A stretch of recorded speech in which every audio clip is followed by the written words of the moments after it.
A guerra na Ucrânia segue seu curso, e as decisões que estão sendo tomadas agora podem mudar o rumo da história. Enquanto o mundo observa, Kiev faz um anúncio contundente: não haverá eleições presidenciais enquanto durar o conflito. A justificativa é clara e direta: um cessar-fogo de 30 dias não é paz, é apenas uma pausa ilusória.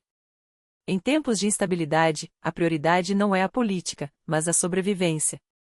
Manter o estado de guerra e a capacidade de defesa do país é uma questão de segurança nacional, não de agenda eleitoral.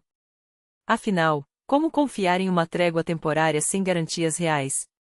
Sem observadores internacionais confiáveis, sem mecanismos que impeçam novas agressões, qualquer acordo seria apenas um disfarce para rearranjos estratégicos. Enquanto isso, nos bastidores da diplomacia, as peças se movem com cálculo frio. Os Estados Unidos e a Rússia trocam propostas, mas os interesses são irreconciliáveis. Moscou não quer negociar com Kiev, quer impor suas condições diretamente a Washington. O Kremlin rejeita a ideia de um cessar-fogo alinhado com os termos ocidentais e apresenta sua própria versão, que exclui a Ucrânia das discussões. Não é uma busca por paz, é uma manobra para dividir e enfraquecer. Analistas alertam: a Rússia não está interessada em um acordo duradouro, mas em ganhar tempo para rearmar suas forças. A pergunta que fica é: será que o Ocidente vai ceder à pressão e abandonar a Ucrânia, como exige Putin? Ou vai manter o apoio, mesmo diante das ameaças e dos jogos geopolíticos? E não é só na Europa que as tensões escalam. No Oriente, uma aliança perigosa se fortalece.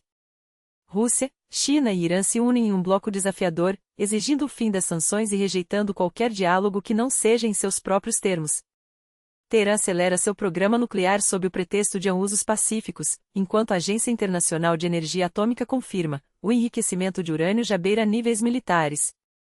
Os Estados Unidos pressionam por negociações urgentes, mas Pequim e Moscou dão cobertura ao regime iraniano, bloqueando qualquer ação efetiva. Quem vai recuar primeiro? Quem vai ceder à força da diplomacia ou à ameaça de um conflito ainda maior? Enquanto os ditadores se articulam para consolidar seu poder, o mundo assistente a uma corrida tecnológica sem precedentes. O Google, gigante que já jurou não desenvolver inteligência artificial para fins militares, agora volta atrás. A empresa abre as portas para algoritmos de guerra, sistemas autônomos capazes de analisar dados de drones, satélites e até tomar decisões letais sem intervenção humana. Isso não é inovação, é um aviso: as guerras do futuro serão travadas por máquinas, e quem dominar essa tecnologia terá uma vantagem devastadora. E no meio desse turbilhão, vozes como a de Lukashenko ecoam com cinismo.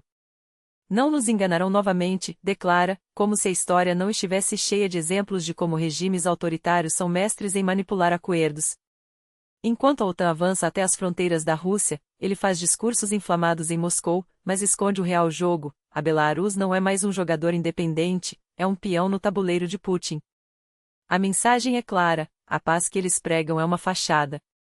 O que realmente importam são os interesses e eles não incluem a liberdade de ninguém além deles mesmos. O mundo está em um ponto de inflexão. As escolhas de hoje definirão se teremos um futuro de estabilidade ou de caos. A pergunta que não quer calar: até onde o Ocidente está disposto a ir para conter a ambição dos que querem reescrever as regras do poder? E você, o que acha? Quem vai ceder primeiro nessa partida de alto risco?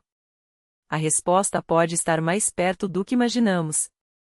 Enquanto Putin brinca de adiar a anexação da Bielorrússia à Federação Russa como se fosse um favor, e não uma manobra calculada para manter Minsk sob controle sem assumir os custos, a Europa se debate em suas próprias contradições.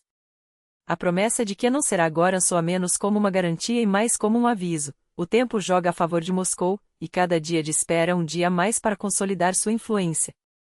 Mas enquanto a Rússia avança no tabuleiro geopolítico com passos medidos, o Ocidente se afunda em seus próprios abismos e o caso de Portugal é um retrato cruel dessa desordem. Imagine só, um país que, em menos de 4 anos, se vê obrigado a convocar terceiras eleições antecipadas, um recorde de instabilidade que nem os mais céticos previam.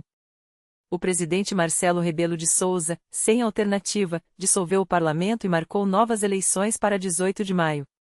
A gota d'água? Um governo de minoria que perdeu o voto de confiança, afogado em escândalos de corrupção que mancharam até o primeiro-ministro Luiz Montenegro. A oposição acusa, a procuradoria investiga, os eleitores desconfiam e, enquanto isso, a máquina pública segue girando, como se a crise fosse apenas ruído de fundo. O mais irônico? Apesar do caos político, a economia portuguesa cresce acima da média europeia, o déficit encolhe e a dívida pública diminui. Os números até impressionam, se não fosse pelo detalhe de que ninguém mais acredita nos políticos que os apresentam. A fadiga eleitoral é real. Depois de tantos pleitos, tantos discursos vazios e tantas promessas quebradas, o que resta ao cidadão comum? A abstenção bate à porta, e as pesquisas já sinalizam que estes podem ser os comícios com menor participação da história recente. Afinal, por que votar se, no final, tudo parece levar ao mesmo lugar: mais instabilidade, mais desconfiança, mais um governo à beira do colapso?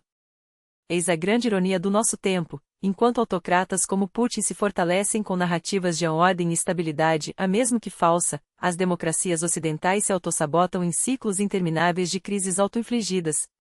Portugal não é exceção, é sintoma.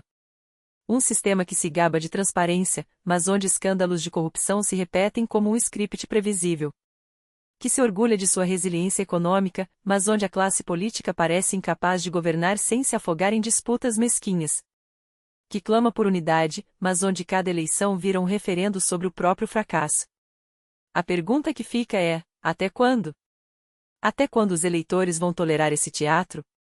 Até quando a Europa vai se permitir o luxo da divisão interna enquanto seus adversários avançam sem piedade? A resposta pode estar nas urnas de 18 de maio ou, mais provavelmente, na ausência deles. Porque, no fundo, a maior ameaça à democracia não são os tanques nas fronteiras, mas a indiferença daqueles que deveriam defendê-la. E quando o povo desiste de acreditar, até os números mais otimistas perdem o sentido.